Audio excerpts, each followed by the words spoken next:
हुकूमत ने पेट्रोलियम मसनूआत की कीमतें बरकरार रखने का ऐलान कर दिया। लीवी 60 से बढ़ाकर 70 रुपए कर दी गई।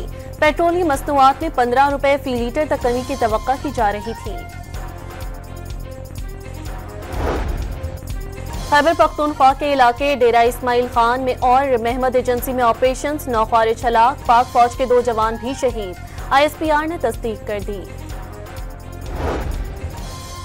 पेशावर के थाना अरमड़ की हुदूद में मस्जिद की दीवार के करीब देसी साख्ता बम धमाका, 4 अफराद जख्मी हो गए। इमदादी कार्रवाई जारी।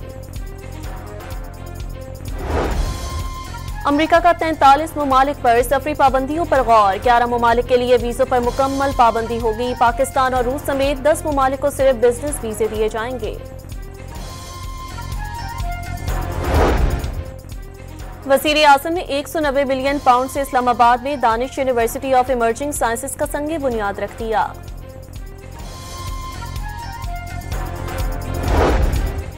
और डेरा बुगटी में गैरत के नाम पर फायरिंग से 2 खवातीन समेत 4 अफराद कत्ल कर दिए गए। लीवीज ने अहलकार को कारोकारी का शाखसाना करार दे दिया।